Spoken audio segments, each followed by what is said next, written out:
I would like to point out now that the aviation sector of the country is facing many challenges and is in poor state, needs immediate attention. Firstly, the infrastructure at many airports across India remains inadequate, with notable deficiencies even in key airports.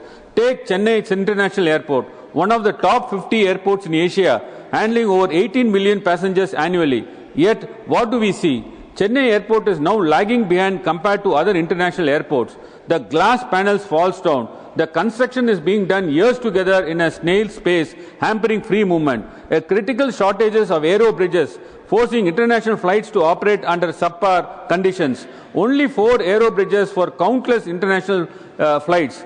This blatant lack of infrastructure has forced airlines to withdraw operations, cutting off vital connectivity, hurting businesses and inconveniencing passengers. And if that wasn't enough, the Director General of Civil Aviation has made matters worse by shifting point of call to Hyderabad and Bangalore, sidelining Chennai.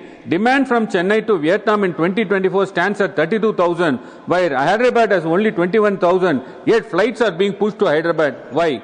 Privatization was promised as a path to progress. Instead, we are witnessing monopolization in favor of one group, that is Adani, which controls 8 major airports, handling 25% of traffic and one-third of air cargo.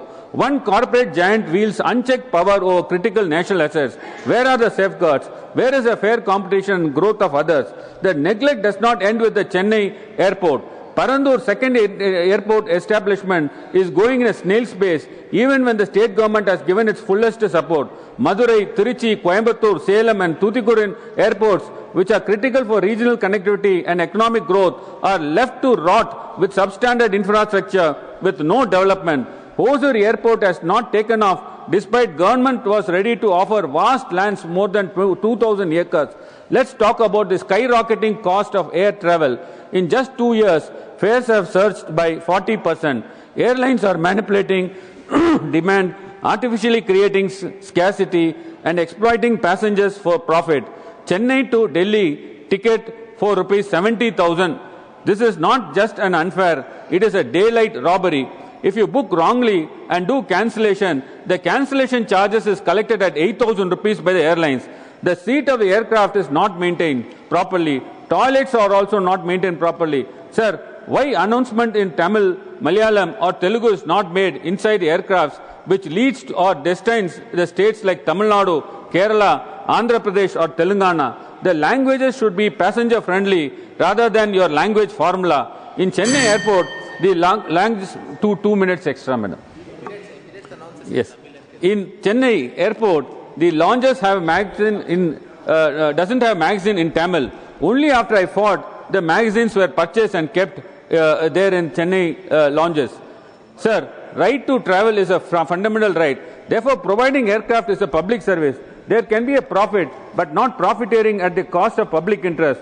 Should not aircraft services be regulated? Where is the accountability? The government must step in and cap airfare prices. We need a regulatory framework that ensures fair pricing based on the seasonality and flight times, not at the whims of profit-hungry airlines. The regulatory authority has to fix the standards of airport, amenities, air charges, fixation of fees and other charges for air services, and should not be left to the discretion of the private. 2 minutes, madam, I'll complete. Of the private concessionaire or the airlines. Why the sector alone is unregulated all these years? Our aviation sector should be a driving force for economic growth, but it is being suffocated by mismanagement, greed and neglect. I urge the government to take immediate steps to strengthen airport infrastructure, introduce climate-conscious policies and establish regulatory mechanisms.